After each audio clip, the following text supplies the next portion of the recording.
Hi everyone, how are you doing? Welcome back to another episode of the Motherhood podcast. I'm your host Feyi. Nice to see you again.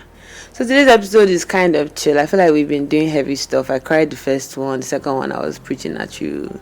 Although I don't even know the sequence of which this episode will come, and we don't know either. But I just wanted one that felt a bit like we were gisting and talking about some of the things that motherhood, some of the things that motherhood has done or makes you feel. How does motherhood make you feel?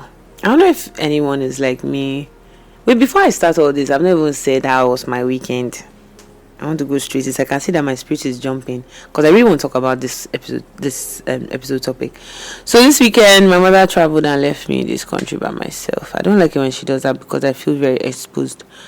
I feel like since I had children, I am more needy of my mommy than ever before because her house is another house that I can shut off my brains and my children to. So when she's not there and she has carried her whole household, i.e. my father and everybody, so it's an empty house. When she's not there, I just feel very exposed. Like, wow, I have one less leg to stand on and I really have to carry my motherhood in my hands. And I don't always like that. Like, I really like my village. Like, God has really done his big one when it comes to my village. Like, my village is they're very present for me. And so when my mommy carries her bag and leaves the country, which she does so often, I'm always very dejected and sad. And even now, I'm even falling sick. So shout out to you, mom. I hope you're feeling bad. Actually, don't feel bad because you paid your dues. You deserve it. It's just painful to watch sometimes. But it also makes me excited because I know that when I grow up, I'm going to be just like you.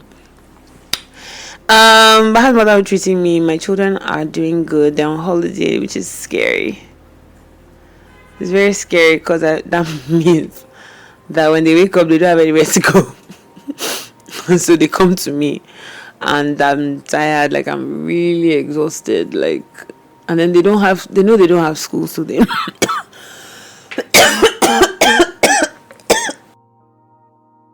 Sorry guys, I almost died of cough. I take a cough break. I'm hoping that Eric does not show me fighting for my life. But knowing Eric, he'll probably try and use a stylized version. I'll do it in black and white, wicked guy. So now I'm eating orange so that I don't die. You've been noticed because I was talking about my children that I started coughing. Meaning that their head did not collect what I was saying about them. I think this is the perfect metaphor for how motherhood has humbled me. So in today's episode, we're talking about what motherhood taught me about myself and all the ways that I surprised myself positively and even negatively. People always ask if I ever felt ready to be a mom. Like, did I ever feel like I was ready? Oh, Feyi, when did you feel ready? Oh, Feyi, when did you feel ready? I don't think I ever felt ready. Like, I was told or I read that when you want to get pregnant, you start trying. So, like 6 months, give it like 6 months, give it like 6 months. On my first day, first try, belly. I was like, let me even first of all get into like the idea. Let me entertain the idea.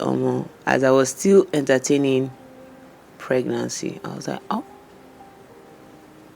And we thank God for, like, the journey he took me on. I'm very grateful. I don't take it for granted, but I wasn't expecting it to be that easy because I know it's not always that easy. And so when I found out I was pregnant, I wasn't like jumping for joy because I was still coming to terms with what that would be like. And I thought, oh, let me use these 6 months to navigate how, and let me start to consider. And before I could finish thinking about it, I was pregnant and I had to just start mentally preparing. But like, I always tell people it takes 9 months to make a baby. It takes 9 months to make a mother. And so if you're listening and you're ever like anxious about whether you ever feel ready, I don't think there's ever a time where you feel ready. Motherhood is too big for you to feel like, okay, I've got this. I know what I'm doing. I'm good. I don't think I feel that, even now with 2 children. I don't think I do feel that. I feel very inadequate all the time. I don't think there's ever a time where I feel like I am so adequate. And I think that's why my relationship with God has changed the way it is, because motherhood makes me feel inadequate. God makes me feel adequate. And so once you need these children, you need to feel adequate to raise kids. And so it's almost like God will give you enough on your motherhood plate where you just have to run to Him and say, okay, please help me. I learned so much about myself from my children. Like, I thought it's gonna sound so dark, but I thought I loved kids. Like, I thought I loved children. Like, I thought I would always want them around. And these days, I'm like, get out. Get out. The day I locked my children out of my room, I was like, ha! And I said I won't be this mother. I locked them out. Well, like, please, mommy needs an hour or 5 to just be by herself, like, cause I get to, and I think another thing is, like, I have ADHD, which I have been told to stop saying, but I'm going to say it because it's truth, and it makes life a bit difficult. Like, so my ADHD is something that I've always had it. It's been something that's been there my whole life, but after I became a mom, it got worse because there were just so many tasks I was unable to, like picking my kids up late from school, not getting them to school on time, not being, like, always being late, always, like, when I set up okay, this is how my day is going to pan out, and then there's just one lag, like one time blindness will just hook me from like 12 noon to like 4 p.m. and it's like, oh shit, I have somewhere to be, I have things to do. Like, the ADHD brain really couldn't mother. I couldn't. ADHD really scattered my motherhood. At one point, I had to seek help, and that's when I got diagnosed. But have I done anything with the diagnosis? No, I'm still out here just doing life with, there's the option of medication, but that just sounds too intense. I don't think I'm ready for that. And so right now, it's just, at least I know, right? And so I put things in place to help me with that. So, I tell, like, my husband, please, I better call me at this time to make sure I've done this. So I set alarms, or I have accountability partners. I think it's called body doubling or shadowing. I can't remember. Something like that, where you just have someone that's like knows what you're supposed to do and like calls you and gets. Sometimes I call a friend. Sometimes I set alarms. With AI now, it's kind of, there's some things I can outsource to AI. But like, yeah, motherhood really showed me how my neurodivergence was a big hindrance in like everyday life, and that brought me to my knees, and that led me to God. Motherhood taught me that I am impatient. Like, when I'm trying to teach my kids stuff, in fact, I can't teach my kids anything, which is so scary. Teaching my daughter to read now, and even me, I'm like, very relaxed. Like, she's trying to figure it out. And like, I remember when I was young and my dad was trying to teach me math, and I was like, I swore I wouldn't be this parent. And the way that's actually the only kind of parent I know how to be when it comes to teaching my kid. I'm just like, wow. Like, it's so humbling to know that I can't teach my kids, not because of anything, but because I don't want to destroy your self-esteem. Because myself, I'm not patient. I'll be holding my tongue like this. Like, I don't want to shout at this girl. She's 5. She's trying to figure it out. You've given her that word, she's not getting it. And like, some kids are naturally proficient in reading. All the kids I know that are reading really well now, their parents didn't do anything special. It just came naturally. So children have their strengths and weaknesses. Like, reading is something she's going to get there. Which person does not know how to read? She will read eventually. But like, I think there's a part of me that just wants it for her, because no, let's be doing this thing we need to do. Like, and I know she's smart enough, so it's like, there's a part of me that's like, is it this small th either that you're still struggling with? Like, so for me, it's like learning to be patient, learning to not put my own expectations on the omo. Like, she's just 5, and then my son, who's 2, that one is so, like, you can tell that one is going to probably read at 3. So it's like, everybody has their thing and what they're good at, and it's like, I don't want to now give one child self-esteem problems, because that's just not her natural strength. Like, can I just be, and like, it's almost like you see yourself go, you have enough head knowledge to know that what you're doing is rubbish, but you're like, wow, I'm so humbled by the fact that I can't help myself. My impatience is so, like, innate. it jumps out before the common sense jumps out, and I'm just like, oh, like I really really hate that I'm that parent sometimes. Like my husband's always having to remind me, like, relax, I should get it, I should figure it out. And I'm also seeing like the disappointment on my girl's face when she's like, I'm not making mommy happy. And so I just really don't like that. Like that's one of the things that motherhood has like revealed in me, that I thought I was so patient. Like my mom is really impatient, so I thought I was like the complete opposite, but turns out I'm exactly the same. And that's humbling, because you think, oh, I'm going to be better. I'm going to do better than my parents. And you're like, oh, oh, you're just going to do what you can. Motherhood taught me that, because motherhood taught me that I'm not really into kids, little kids.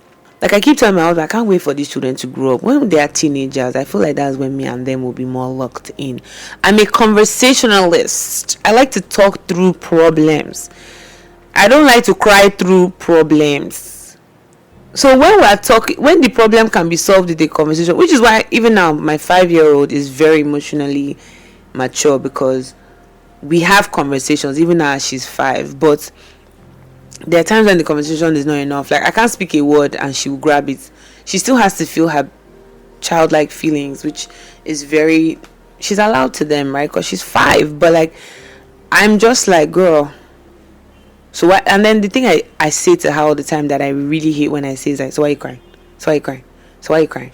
Because that is going to make her feel like she can't be safe with me. And just like, I'm not really doing a great job in this moment, but that's also just because I'm inadequate. Like I can't do everything. Like I'm a great mother. This is not me bashing myself.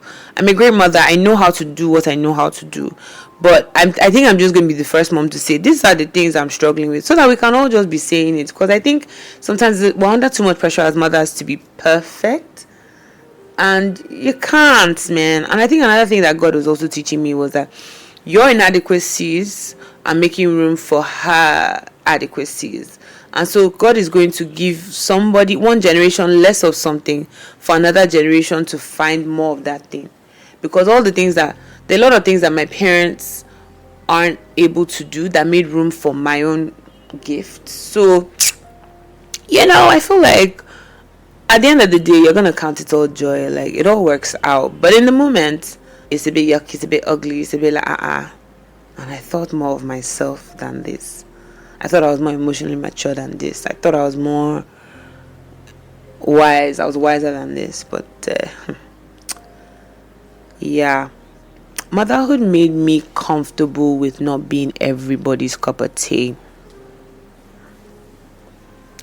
I think, especially in the last year, I think I'm very comfortable with the fact that not everybody's gonna like me, man.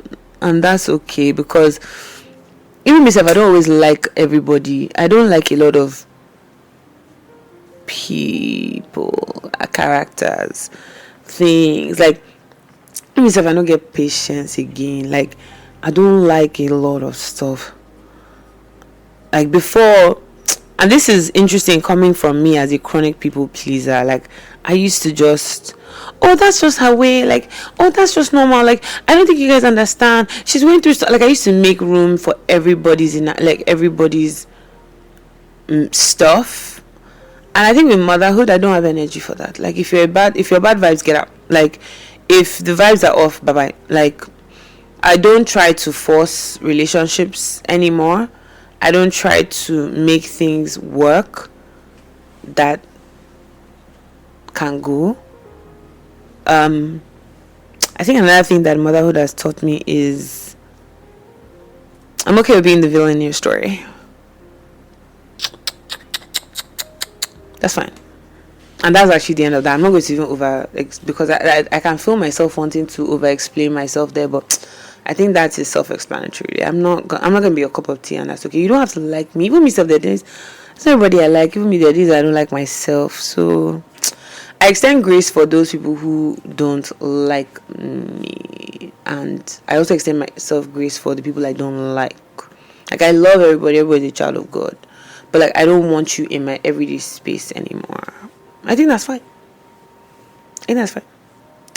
I think motherhood has taught me that the heart of man is desperately wicked in the way that children can be manipulative. Like, who taught you this bad behavior? Nobody. You just came out of the womb and this is how you are. Human beings are wicked. And you have to teach them good behavior. Because children can wreck a home. In the way they can just go from one place to the other, spreading like, oh, mommy said this, but mommy did not say this. Like, the things I'm like, if you don't stop this bad behavior, this is what, like, how do you know how to do this exact genre of manipulation? This is actually very scary coming out of a toddler, and I'm like, God reminding me that, boy, you people are quite wicked in your ways. Like, you're not nice people. Like, you don't teach a child, you teach a child to be good. Goodness does not come naturally. Does that make sense? Like, kids are beautiful. Like, not to, please, I hope you guys are making, because I don't want to over explain.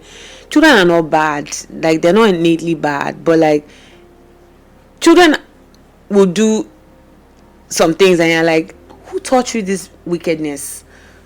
Especially when they're dealing with themselves. Like, my 2-year-old slapped his senior sis, decked her, and she was crying. He not slapped her again.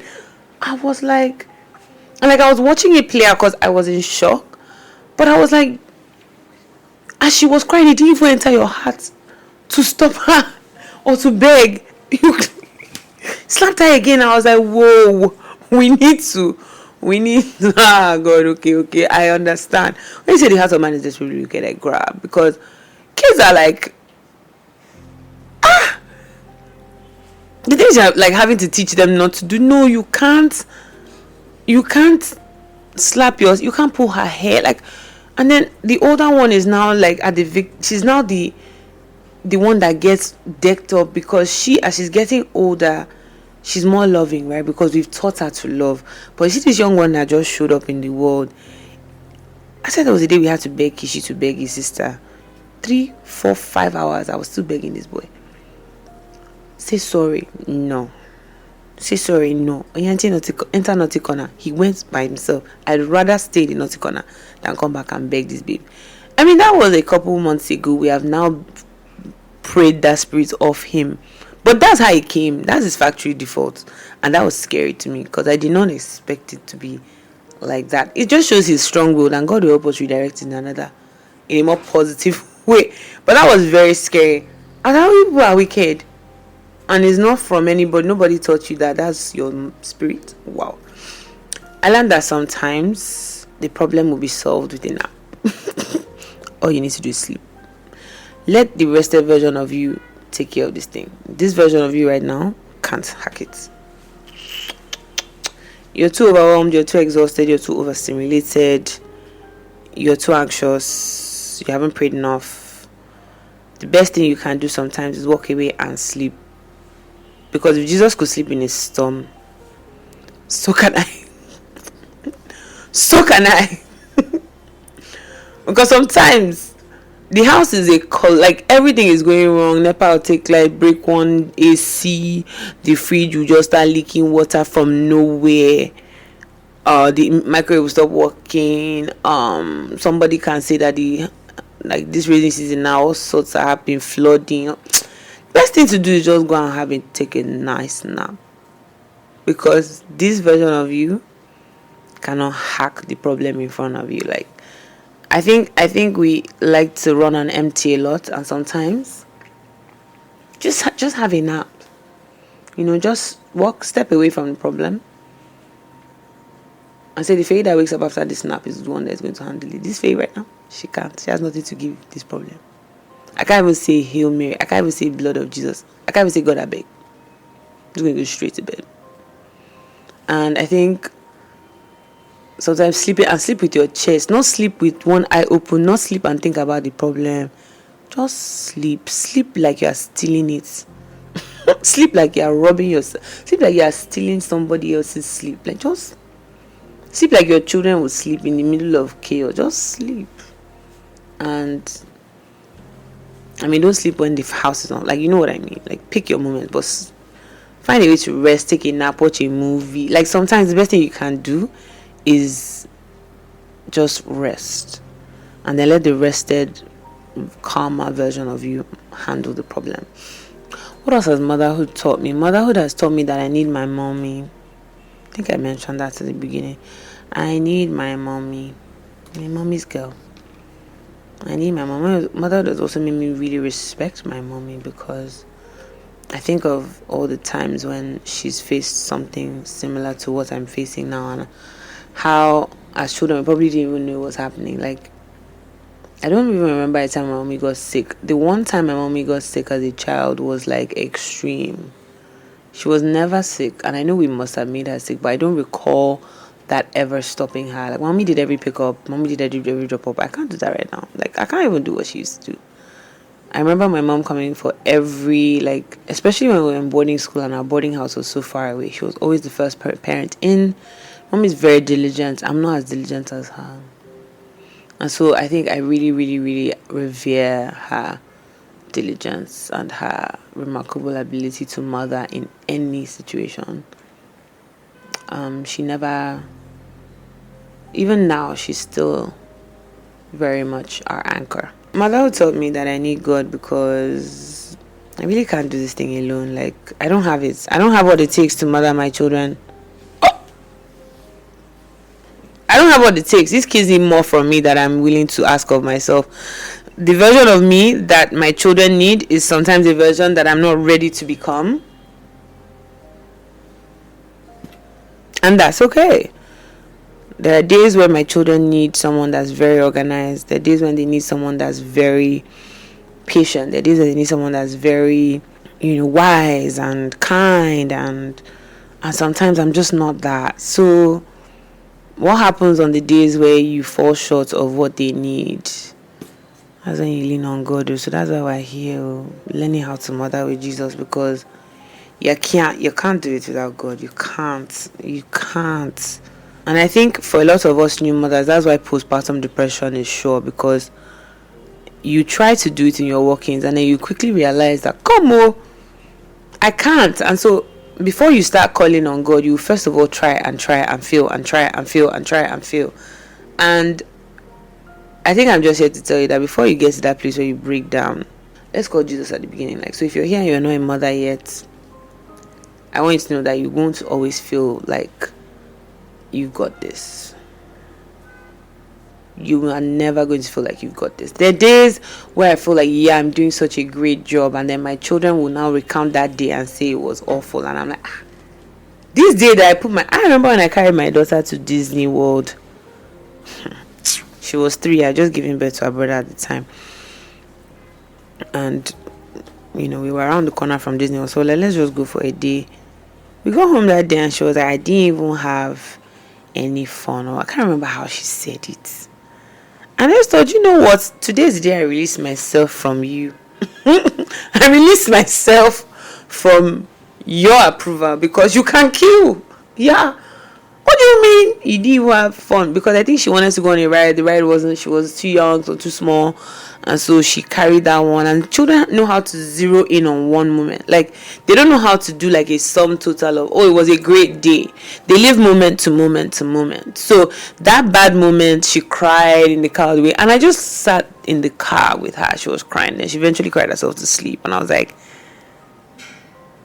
I can actually slap this babe. Like, after everything we did today, it's still not enough. Like, eventually she came out of it, Mama had such a great day. But it was like, by then I was already angry and I was already in my feelings. And I was also like 3 months postpartum, so I was very upset at her. But like, I think this episode is really just for you to just extend yourself grace. You're doing your best. It's not easy. These children are hard work, and we love them. We will do anything for them, but sometimes what motherhood demands from you is more than what you have to give the situation, and that's why you need God to inflate you so that you can show up your best, because sometimes your best is not good enough, and that's okay, because we serve a God that will cover you. And so, ladies and gents, that brings me to the end of this episode.